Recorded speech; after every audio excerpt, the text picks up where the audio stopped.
Hello, and thanks for joining us. I'm Steve Fenley, Senior Editor of Ward's Auto, and I cover the dealer beat.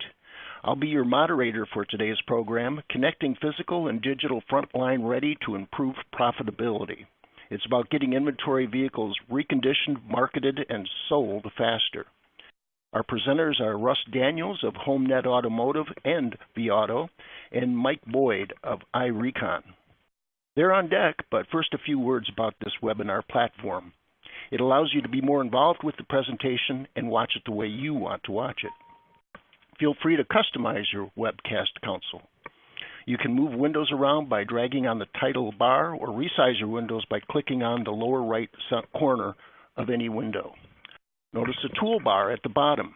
These buttons let you open and close screen widgets. Feel free to go social. There's a Twitter widget. And don't hesitate to ask questions. The more questions asked, the more all of us learn. Type them in and submit them. We'll do a Q&A at the end of the presentation. If at any time you experience difficulties with the audio or advancing of the slides, just press your F5 key to refresh your screen. You can download the slides by clicking the folder icon. If you do this during the webinar, it won't interrupt the presentation. We appreciate your feedback, so please click on the red survey icon and complete the form at the end of the program. Finally, at the end of the program, we'll have a giveaway in which one viewer wins a $50 Amazon gift card. And now let me introduce our presenters. Russ Daniels is the Senior Manager of Product Marketing for HomeNet and vAuto. In that role, he strives to understand auto retailing's core business, as well as its unmet and unrealized market needs. His goal is to launch products that are valuable and usable. Mike Boyd is the founder of iRecon and a 25-year veteran of the auto industry. He's passionate about efficient reconditioning. Dealer groups across the U.S. utilize his technology to modernize their inventory practices in the digital age. And with that, here are Russ and Mike. Great. Thanks so much for the introduction, Steve. And hello to everybody out there. Really appreciate it from Mike and I, you coming in and spending some time with us to talk about two topics that Mike and I are very passionate about. And I know that every minute of every day counts when it comes to doing our job better as dealer operators, and just we really need to budget our time these days in life. So I really appreciate you stopping in and talking with us a little bit this afternoon about how we can kind of pull together this concept of reconditioning. And we have Mike Boyd here to talk about that, 25-year vet, as Steve alluded to, and how that can connect to efficient and effective merchandising and marketing for your dealership, which is a space I've been digging into over the last 10 years. But it's kind of a new way to bring these together and think about it, because I think a lot of times in the dealer world we think about reconditioning inventory and we think about merchandising and marketing inventory as two separate jobs. And at some steps along the path they are, but today we're going to talk about different ways to bring those together. But before we do this, let's talk a little bit about Blockbuster. So I'm not going down the normal path or the introduction with Blockbuster and their failure to kind of see the market trends and not partner or acquire Netflix when it was right in front of them. I'm not going to go into an introduction like that. I want to point out one specific flaw that Blockbuster made in their business model, and that was their inability to connect the physical side of their business to the digital side of their business. So they had this brick and mortar location. Everybody knew the brand. You would go there to purchase, or in this case, rent a product that you needed, that was really, really useful and drove a lot of enjoyment. And as the world went to more digital and shopping and research started online, they neglected to set up that web presence, and that allowed for the disruption that inevitably went to their downfall. And as you bring it into dealer operators, as we all are, it's really encouraging to see, especially over the last 10 years as I've thought deep about merchandising, in how we have evolved and how we have started to connect that digital side and really move into that e-commerce platform and really reflect our inventory the right way. But I still think in 2019 we need to kind of take a step back and ask ourselves this question. And what does it take to be frontline ready today in automotive?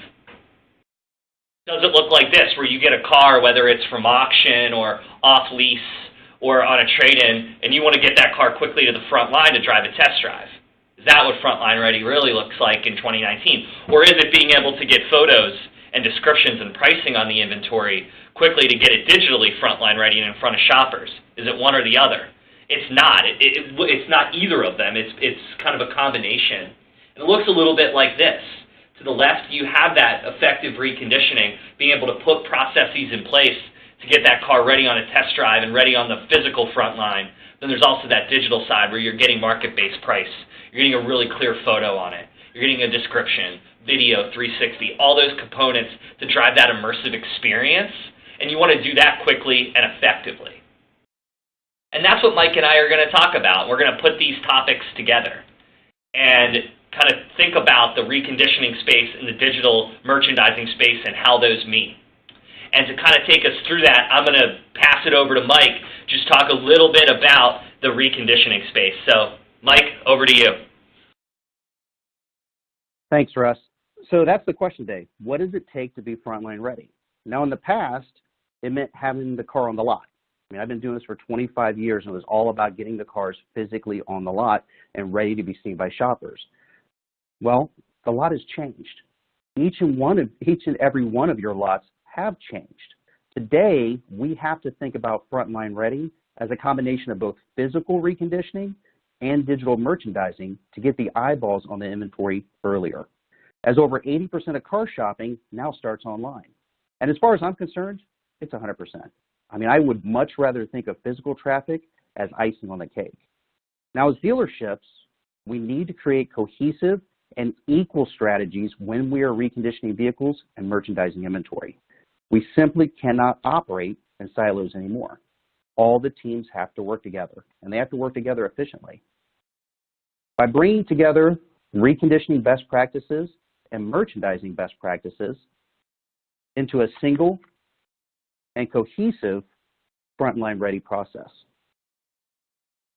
So to kick that off, we're going to start off with reconditioning best practices. The first step in successful inventory management is to know your inventory. But we can never lose sight of the fact that the whole reason we recondition cars is to keep cars available for sale, period. And the speed in which you correctly and efficiently recondition your cars will have direct impact on your dealership's ability to stay profitable. And every decision made at the dealership should be based on what's best for the inventory. And knowing your inventory involves quite a few things. Like one, performing daily stock level checks. You cannot sell what you have, what you do not have. But too often, your stores will sell out of their top performing products. And not only can this lead to missed sales opportunities, but it can also prevent customers from returning down the road. Now, fortunately, by examining the historical sales data and keeping track of those inventory levels, you can get better at predicting your buying needs and ensure that you always have the right cars in stock. And this data will provide you with demand forecasting. And that's the key to managing those stock levels. Second, identify your most productive inventory. Do not, and I see too many dealerships do it, do not focus on leveling out your quantities across all your makes and models. That is a thing of the past.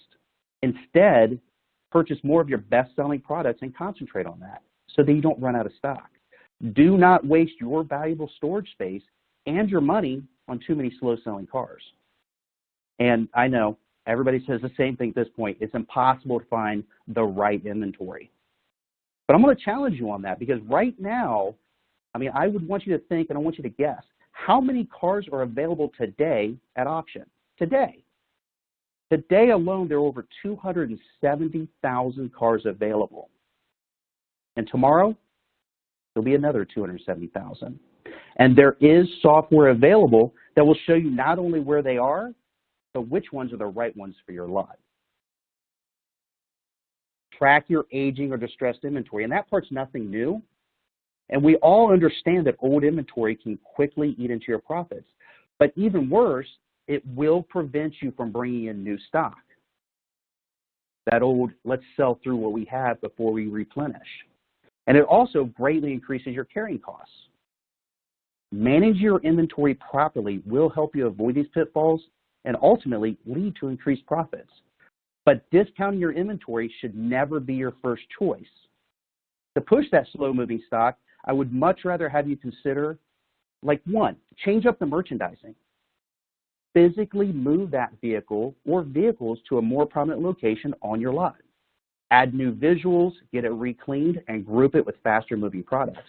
Get more eyes on it. Second, digitally change up your online presence and the message. New pictures and new content. It's when we start to bring both those together, the physical and the digital. But when you are going to discount your car, do it first by repricing, then show the discount. If you're going to take money off to show your market relevant, get the most bang for the buck so that way your people have something to talk about and the consumers can see that. But most important, if that vehicle has reached a preset time, pull the trigger. Stick to your plan. Concentrate on reinvesting that money as soon as you can rather than trying to justify why you didn't. And in today's market, you need to invest in an inventory management system, and you actually need two of them. One for managing the inventory and one for managing the reconditioning process. And they have to work together. The days are over on saying you have a person who handles it. They're dead. And if they aren't, they're killing you at your store. And it's a death by 100 strokes. They have not and cannot keep up with the new market. It's impossible to. There's just simply too much changing in our industry as to how we make money. And a good software is constantly evolving, and it's being updated daily based on real-time feedback and need from dealers just like you. And pay as much or more attention to the vendors, the people who do the work as you do your inventory. Who does what, when they do it, and where they do it. Get to know them and what their capabilities truly are, because they have a bigger part in whether or not you make money than ever before. Support your tools with your talent. Now, I hate to say it. I really hate to say this part, but the fact is you can still use whiteboards, Google Docs, a piece of paper, or whatever contraption you have to help you manage your inventory. Anything is better than just winging it. But you are absolutely leaving yourself and your dealership up for problems at a later date. I mean, how many people have heard don't put all your eggs in one basket? You have to insulate your process and give yourself a reconditioning management tool to manage the process by. Now notice, I said process. I did not say the people. The hard fact is people come and go. You have to have a rock solid and repeatable process in which to hold your people accountable to. Not only will this insulate your dealership from turnover and staff changes. Do not make the mistake, though, of thinking that a program by itself will take care of itself.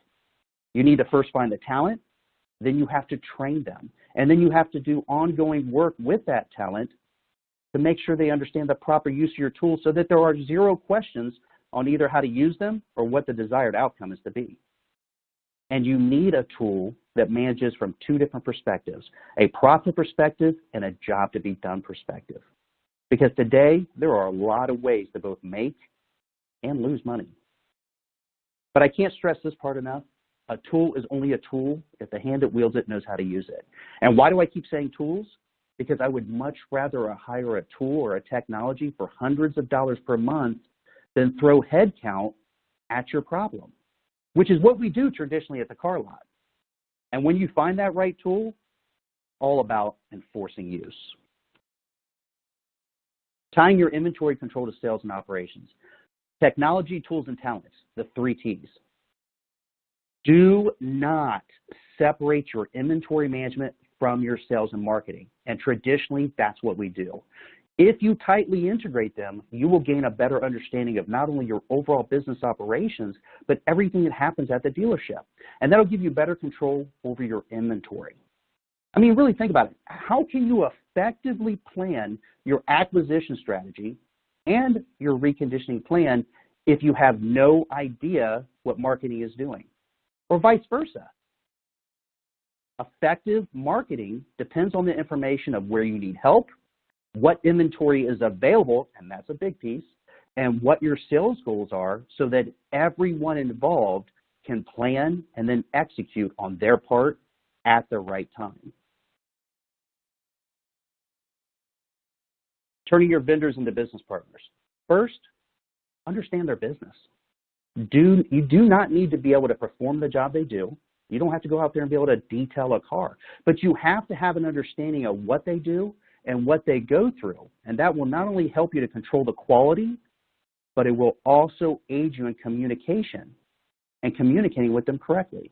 Also, understanding their setup may put you in a good position to head off an issue before it becomes a problem.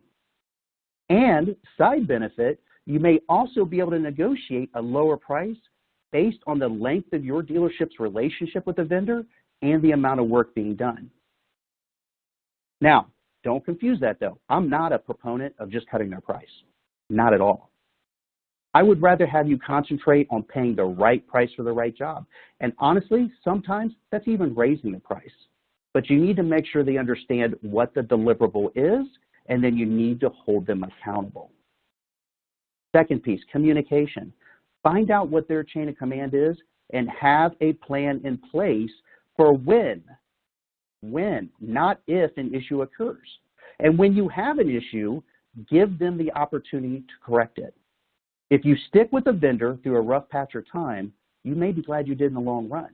And that goes a long way of actually making them a business partner. And build a better relationship. Work closely with them to align both of your efforts. They are a business just like you are. Both sides need to work to reduce problems to become more efficient on both sides. And this goes back to the communication piece. They do not always know how to communicate you, and you are their client. And historically, dealerships do not put a lot of effort into understanding what their vendors go through or communicating with them, other than here's the keys, go do the work. And my favorite slide, and what I think is really the most important slide, is meet regularly for recon progress. Now, very few of you do this, and it is extremely important. Schedule and attend, and I'll re-say that, schedule and attend regular recondition meetings. Discuss and call out both what is working and not working.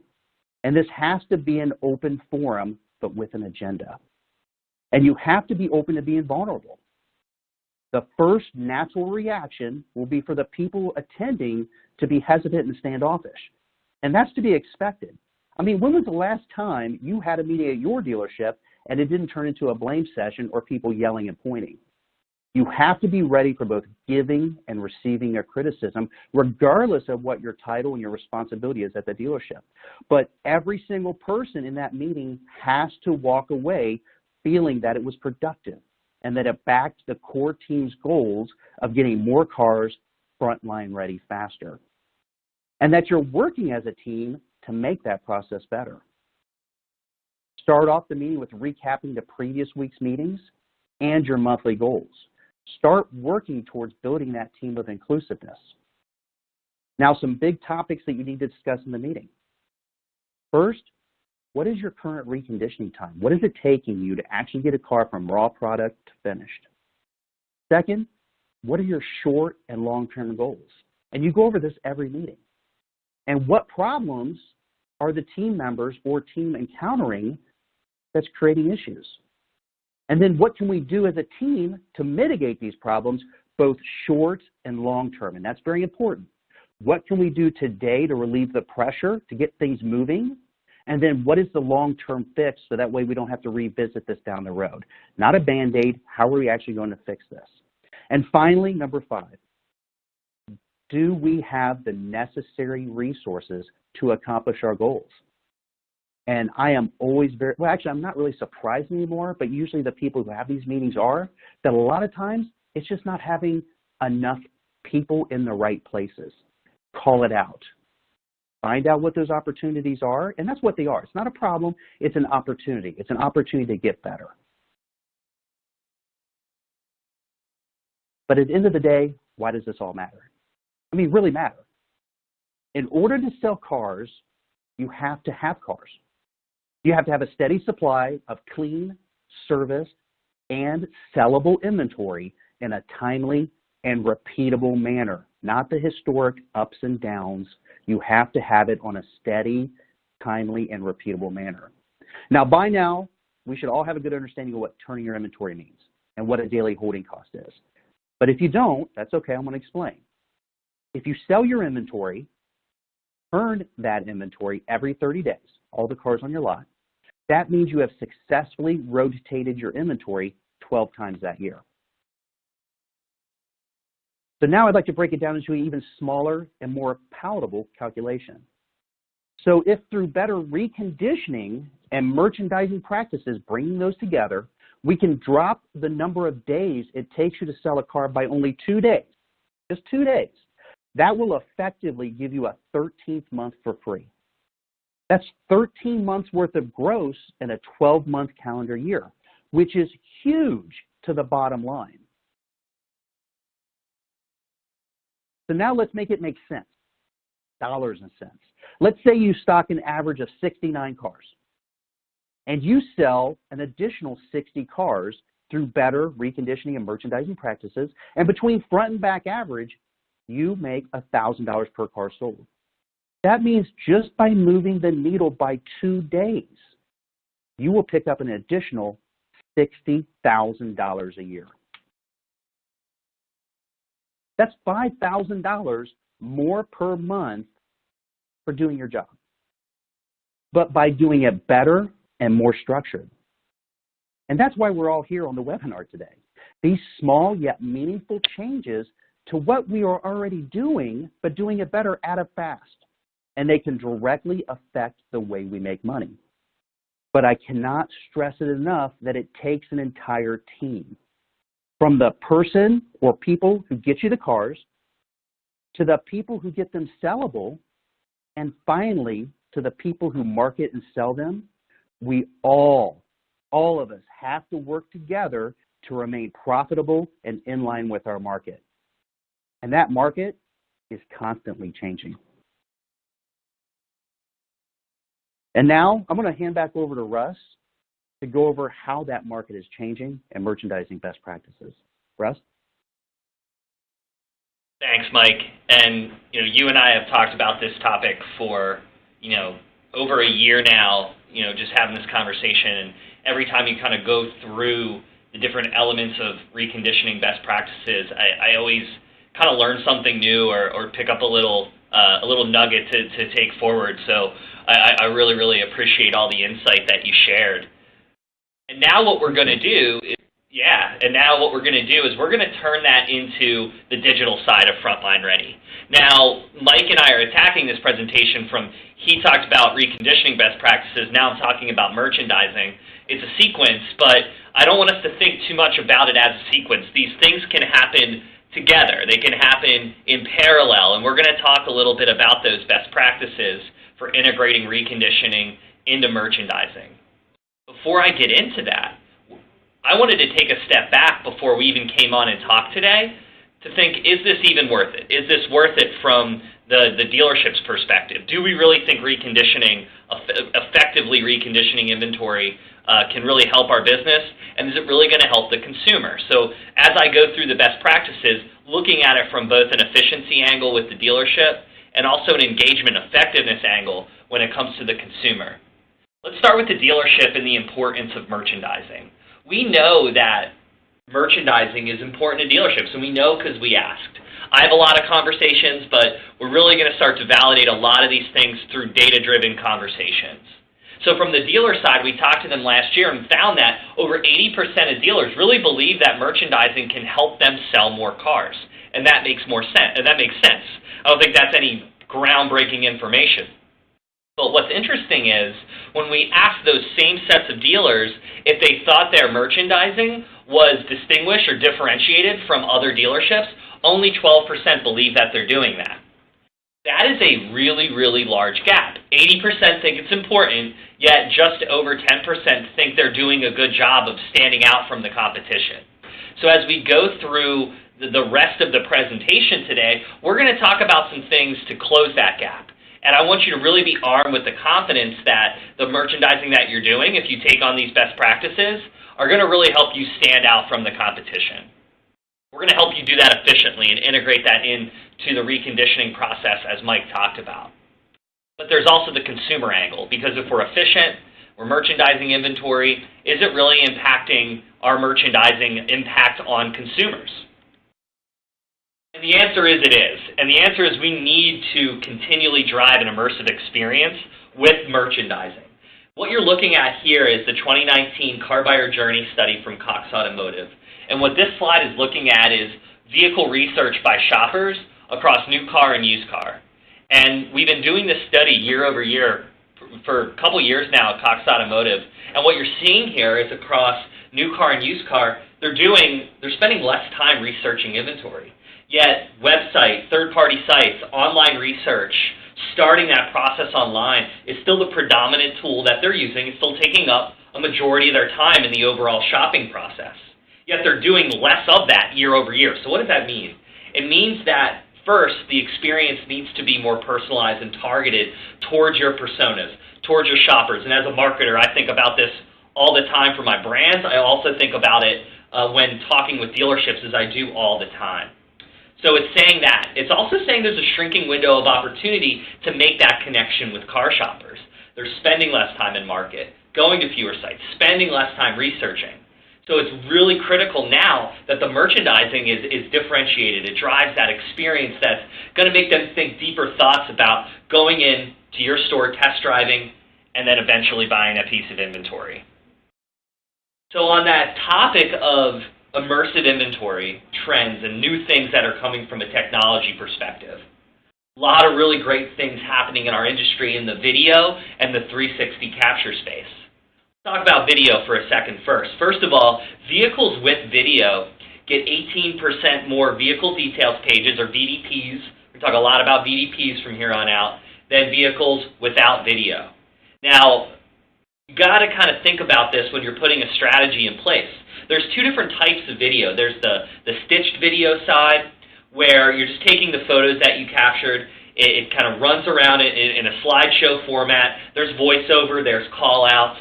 That's one form of video. Then there's a live walk-around video, where you're actually walking around the car, doing a more live video type capture. And obviously the live video is a little more immersive, a little more personalized. But I'm on dealership lots a lot. And you have a large lot, you've got 200 used cars sitting on the lot. It may not be feasible for you to take a live walk-around video on every car. If you can, great, go for it. But if you need to prioritize, think about, and Mike talked about knowing your inventory, you really got to know your inventory here as well when it comes to live video, and then also with 360 capture as well. First, if you have a distressed piece of inventory, it's aging, you want to do some what I call re-merchandising, which means the car's been out online 30, 45 days, a little less, a little more, and it's just not driving the right vehicle details page clicks, not getting the right engagement. Re-merchandising it with a nice live walk-around video could help with that. It's also going to help you index better, as a lot of third-party sites, as a lot of search engines are looking at the new things you're doing on an existing piece of inventory as a fresh piece of content, and it's going to really help you rank better. So if you got to prioritize, that's one way to do it. Another one is a car that's really favorable from a day supply perspective, and you know it's going to move fast, but it could be competitive. You could have a lot of dealerships in your area with a similar piece of inventory. A live video, 360 capture can really help with that. Let's turn our sights now specifically to 360 capture. Great new technology in automotive, come up over the last couple years. Not new to consumers though. It's been in the real estate industry for a really long time. Zappos also really kind of made their stake to claim as having those 360 kind of views in their shoe product. If you don't know what 360 is, you're basically similar to a live walk-around video, walking around that car quickly, and then it's creating an interactive 360 capture where you can click, you can move that car around, you can zoom in, you can get into the interior. It's kind of a choose-your-own-adventure in terms of looking at the things that you really care about as a car shopper. And as car shoppers are still using the online tools that they have to really make selections and decisions about cars, Mike talked about that, 80-90%, he thinks it's 100, I agree, yet they want that more personalized experience. 360s can really help there. A lot of great data as well from the industry around time on site. That's a really good key performance indicator when it comes to 360. But At HomeNet, we looked at it from the consumer side because I think one thing that's missing in the industry, okay, we can drive vehicle details page traffic. We're going to talk about that. We can drive engagement, deeper engagement on vehicle details page. But when you're using these immersive, innovative technologies, what does that do from an impact perspective on your brand as a dealership? Are you looked at to be more innovative? Are you looked at more favorably than those that aren't doing it? So we ran a consumer study to really look at the sentiment when using these innovative technologies. And you can see that the consumers are really looking favorably on the dealer as a brand because you're providing these innovative solutions, these cutting-edge technologies that help them make informed buying decisions online. So that's just another factor of 360 and all these new immersive technologies that are going on with merchandising that you want to go take a look at. And I'll say as well, the technology integrations are getting better. Website providers are working better with merchandising platforms, inventory management platforms to really bring 360s onto the website and doing it in an experience that looks good and also an experience that's measurable.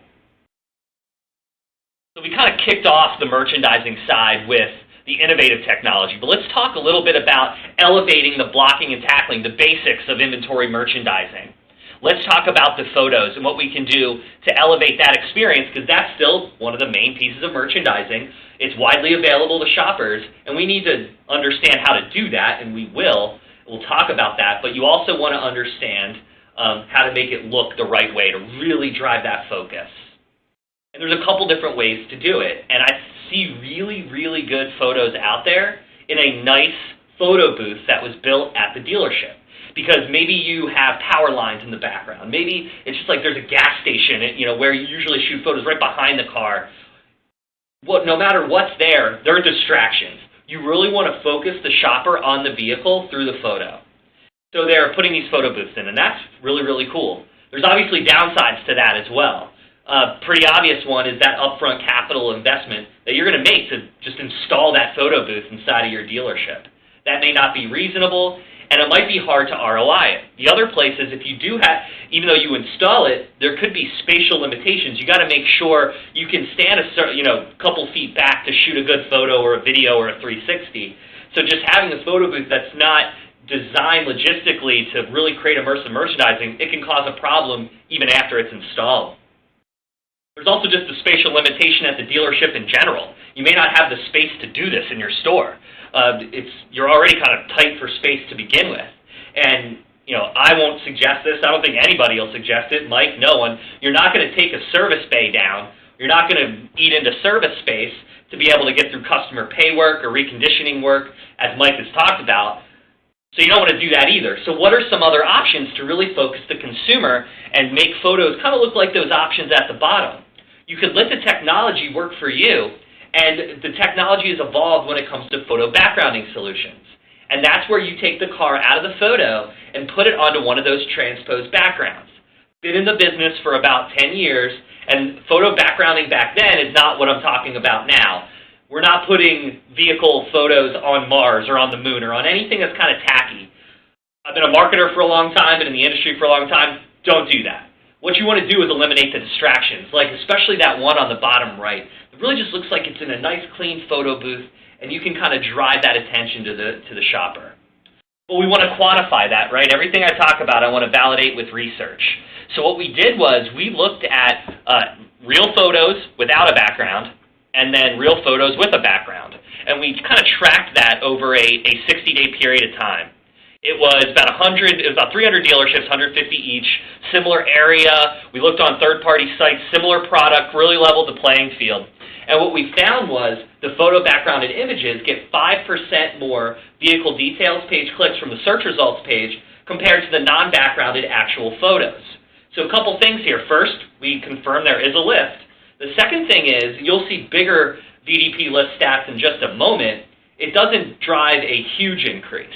So as you think about that capital investment to put that photo booth in, know what it's getting you, know what that ROI model looks like, and investigate technologies that might allow you to offset some of those costs. But let's keep going on photos and dig a little bit deeper into the content we can put into the photo. Now I'm going to go out here on a limb and say I think this is the biggest opportunity to differentiate yourself with merchandising, because I'm simply not seeing it in our industry today. And yeah, I'm talking about image overlays. You know, maybe you're thinking I was going to unveil something larger, but there's a large opportunity here. So image overlays, we know what they are. The examples, the standard examples at the bottom, you know, you got a dealership name, maybe you got a phone number, maybe you got a website. I'm talking about putting really high-value, tailored content inside of the photo. And this is just one example here. Heated seats, heads-up display, valued equipment inside of that car. Yeah, that's going to be on your equipment list lower in the vehicle details page. It may be in your vehicle description, but you're not sure they're going to make it that far down on the vehicle details page. We do know when they click through that they are going to look at the photos. And it's such a great opportunity to drive them deeper in the experience by giving them additional content about that unit. Now, equipment is just one example that I've seen and that I've talked about. But another really good content piece to put in there is reconditioning information. Back to all of the great stuff that Mike talked about. If you know the inventory and you have an efficient process and tools and software, as Mike talked about, that can help you kind of capture what's being done from a reconditioning perspective, you have an opportunity to serve that up into a photo, whether that's the first photo or the third or fourth photo in the set, to stand out from other dealers that aren't doing this. And a lot of them, a majority of them, aren't doing it. And there's studies that are done in Cox Automotive, studies outside of Cox Automotive, that always cite the one kind of content element that car shoppers are looking for, but they don't get enough of, is condition information. Take a lot of that best practice that Mike talked about and integrate that into the merchandising process. It's going to help you stand out. And as you take this on, this is a quick consumer study we did where, you know, we want to, is it in this fast-moving society, is nav and Bluetooth, like really quick, you know, the tweet length type of thing, is that what car shoppers are really gravitating towards?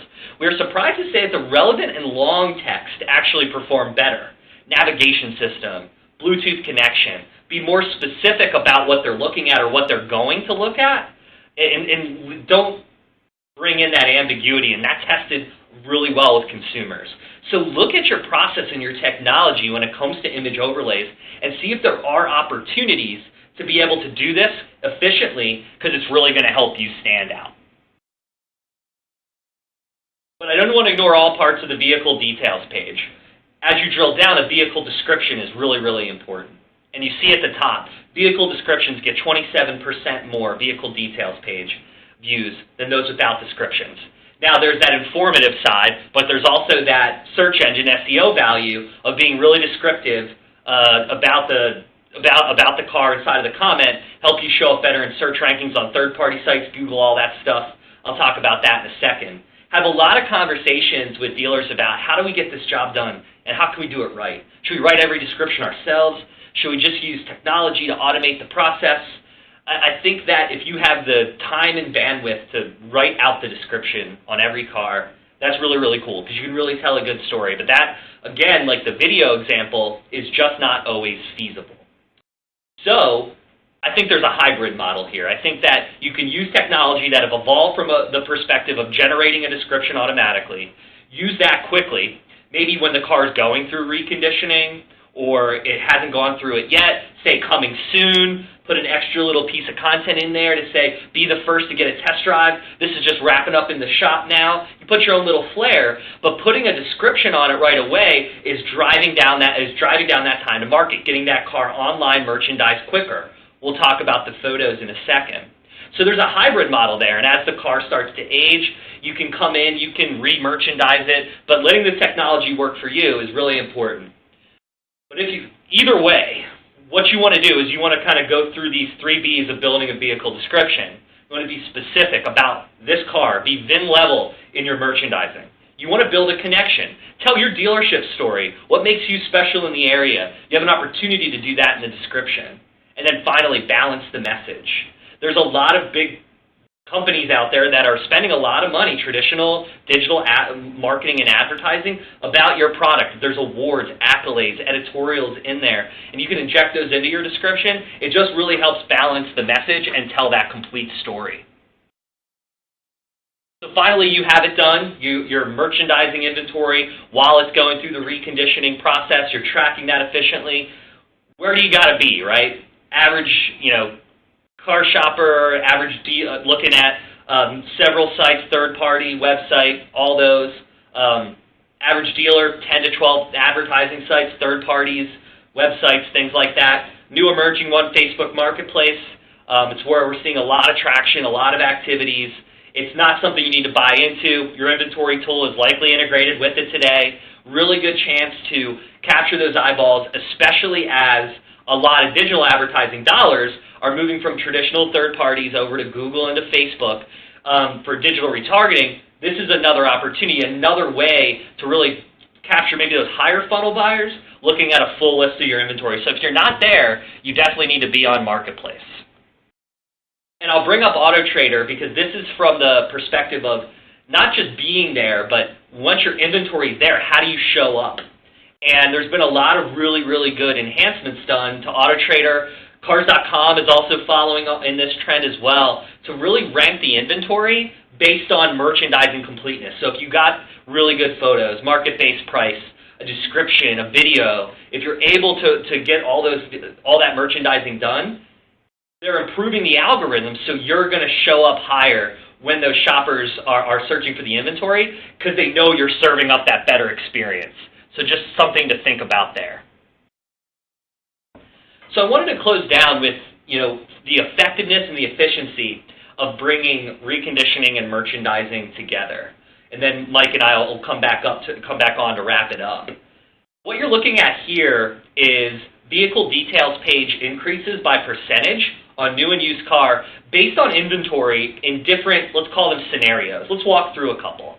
I'm actually going to start with the third one down. One single real photo of the car versus a stock photo.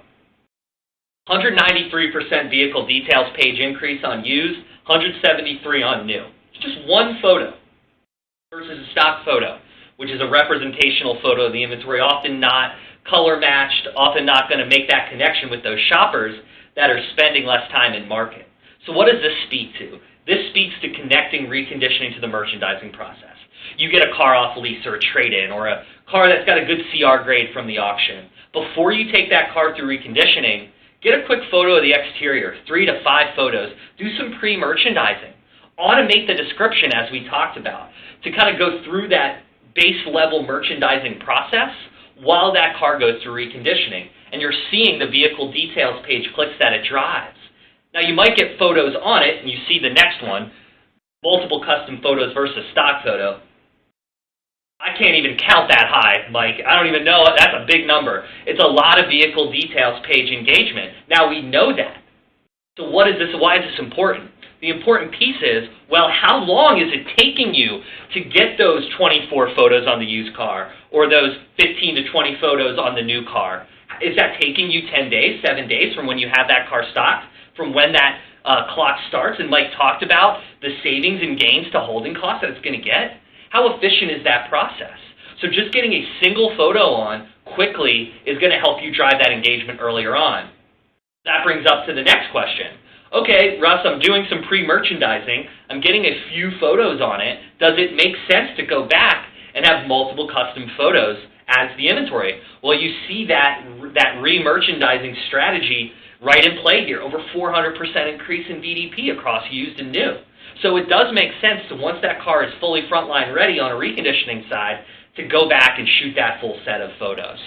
So you're seeing the engagement with real photos, which makes sense based on how consumers are consuming the information on the inventory, and you're bringing that into the reconditioning process. And then finally, how is that tracked? This is a 5 rooftop dealer group.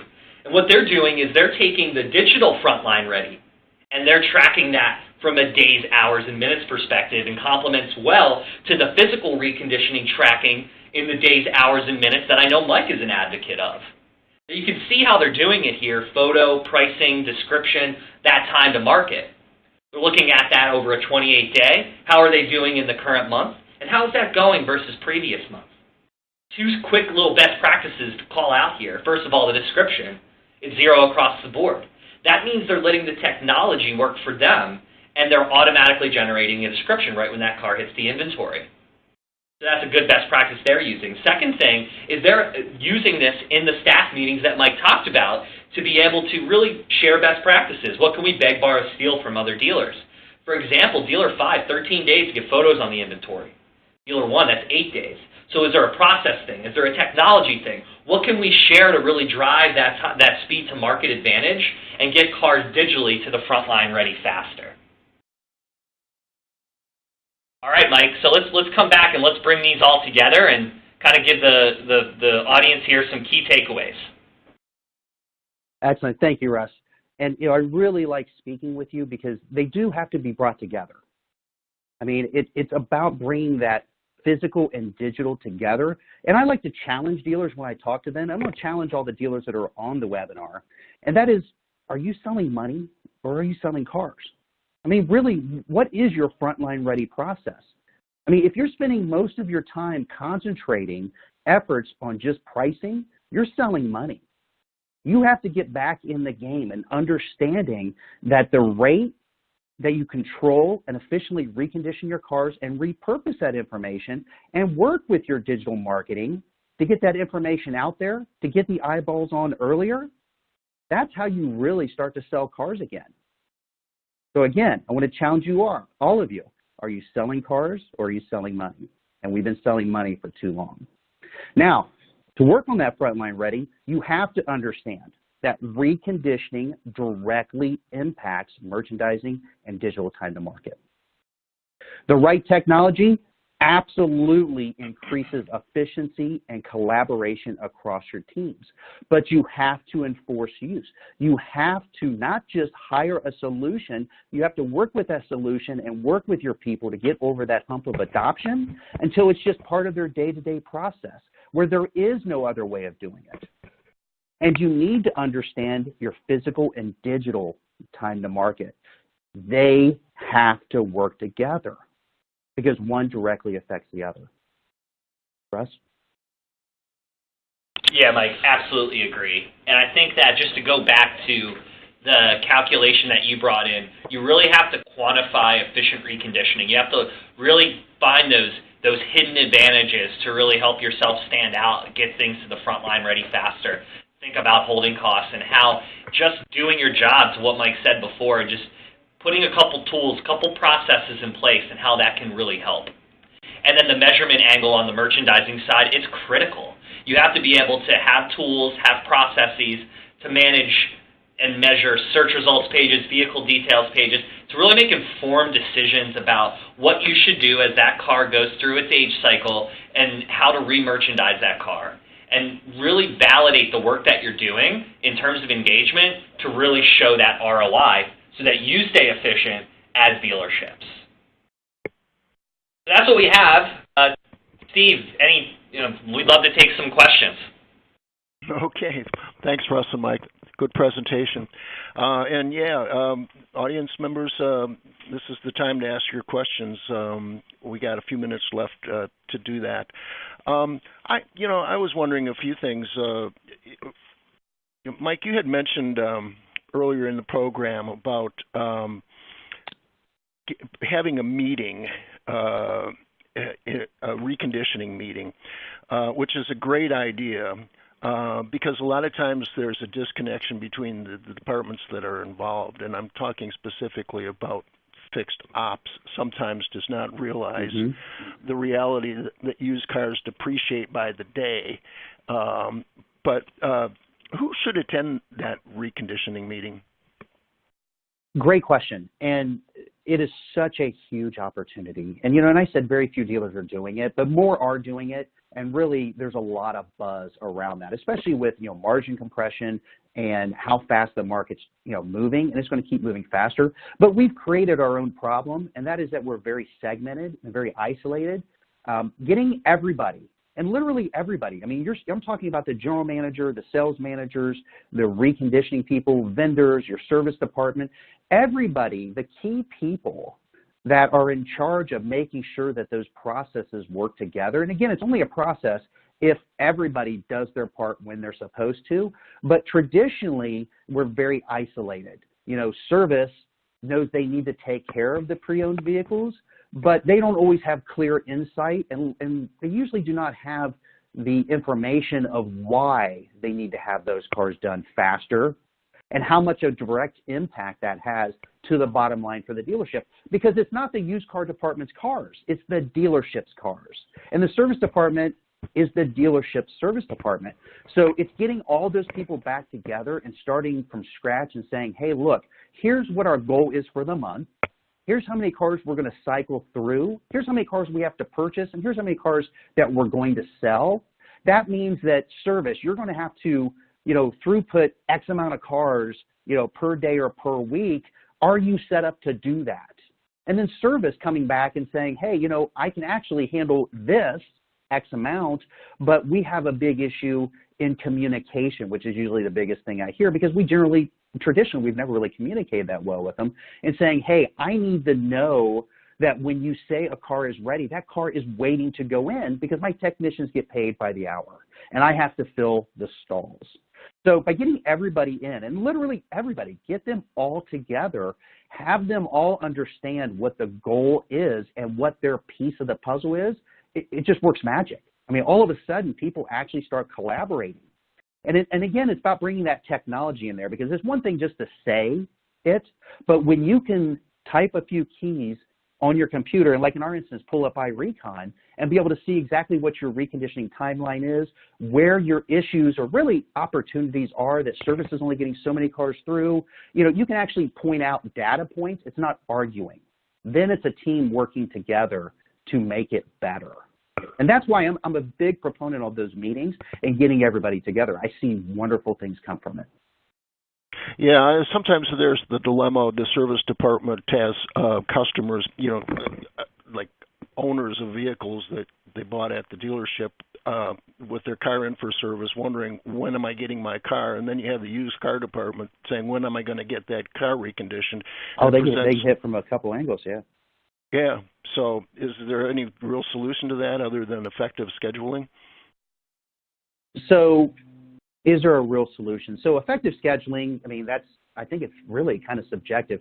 So there's only so much any vendor, when I say vendor, that's both internal, your own service department, and external. It could be an outside detail company, a third party, it doesn't matter. They do work for you. So you need to think of it as that. It's a business collaboration.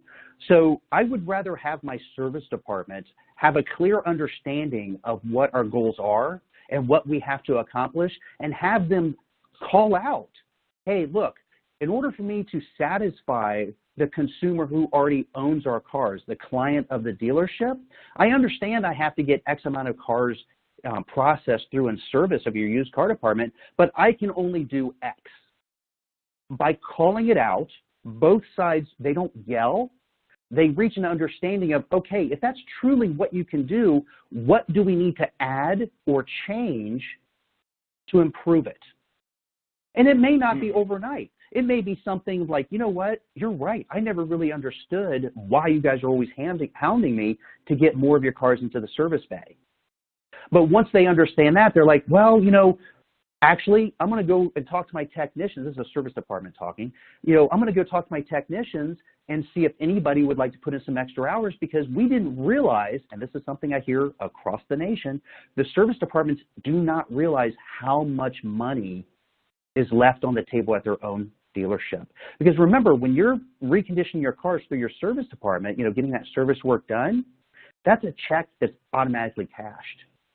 You are a trapped audience. You're using your service, and you want to, right? You want that information. We need that collaboration. We need that process. But at the same point, that's some of your biggest opportunities.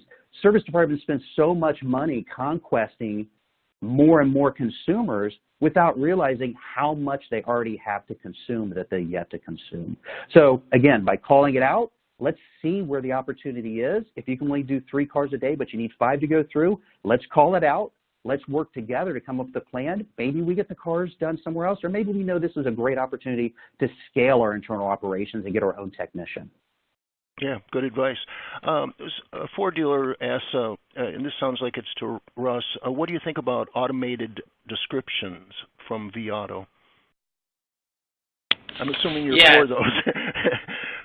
Yeah. I think that there's what I was talking about before. there's that balance, right? So the technology has come a long way in recent years to automatically generate a good description. Now, putting that human element and kind of refreshing or updating that description as you get to it through your day, I think is a good best practice if you can pull it off. Because you're the subject matter expert. You can put a different kind of angle on it that maybe the machines can't do at this time. But I will say that if you can get to a spot where you have a process where you're automatically generating descriptions just in the beginning to drive that speed to market, to get those cars digital frontline ready faster, and then go back and put the edits to do that re-merchandising to really drive that increased engagement, that's a best practice that I would recommend. So I do think to answer the question directly, I don't want to go around it, I do think the descriptions that we're generating from our tools gotten better, generating really good content, but it'll always elevate it if you bring in the human element. Okay, here's another question, and I was wondering the same thing, so I'm glad this person asked. What do you, if you don't have room for a photo booth, what programs do you suggest for backgrounding a photo? Yeah, there's a couple different ones out there. The HomeNet team, we have a pretty strong offering that does backgrounding. A lot of the tools that have inventory merchandising capabilities on there, a lot of them do have photo backgrounding technology. I'm more intimate with the HomeNet one. I like what we do there, not as intimate with the others. But if you're using a tool for merchandising, I would at least, I think it's worth just the question on, hey, can you do this for me? And if not, then you look somewhere else, find that solution and integrate it in with the merchandising offering you already have. Okay. And then somebody asks, what about accessories for recon? Is that a good or bad idea to add those? So I guess if we're talking about accessories, are we talking about, after post-sale when you're adding window tint, upgrade wheels, things like that? If we're looking at it from that perspective, I have zero problem. I mean, if it is a revenue stream and you can do it efficiently at your dealership, absolutely go for it, because really it's just a step. It's just a different vendor. And again, a vendor is both internal and external people. It's anybody who just work on your car. The most important thing is have a process in place beforehand, so that way at time of sale, that when that is sold or that upgrade is being done, we know that, hey, the clock is running. Who are we going to go to? What kind of job do they do? And get it done, right? Because the last thing you want to do is tarnish the overall sales process because you're learning on the customer. But again, if you start off and do all those, block and tackling, like Russ says, and, put everything together, we're just reusing the same process over and over. And then we're honing it and getting better, because by doing the same process and using the correct technology, it's giving us the data to constantly hone and reevaluate. Okay, and we're almost out of time, but I wanted to ask this real quickly. What are your basic elements of reconditioning? What is the most important things? What are the most important things to recondition? So the most important things to recondition is, one, have a clear definition of what your reconditioning process is. I mean, every store usually has a little bit of a variance. I mean, if you have a CPO program, obviously it's pretty standardized. You know that, hey, you have a 161-point inspection, and that's what it takes to call it a CPO car. But have a clear call out to what is to be expected, whether it's a safety inspection, a used car inspection, or a certified inspection, or whatever you call it. Have the correct people in place who understand how to do the job, and then execute and hold them accountable. Those are the main key components. But again, have an understanding of what the expectation is, and then hold people accountable. Great. Well, good material, guys. Really valuable stuff, and really appreciate you doing it. And I hope the audience does too. And speaking of the audience, the winner of the $50 Amazon gift card is Adrian Alvarez. So congratulations to Adrian. We'll be in touch about getting you that card. So I'd like to thank Russ Daniels and Mike Boyd for a great presentation. I'd especially like to thank the audience for being with us today, and have a great day and a better tomorrow. Thanks again. Bye-bye.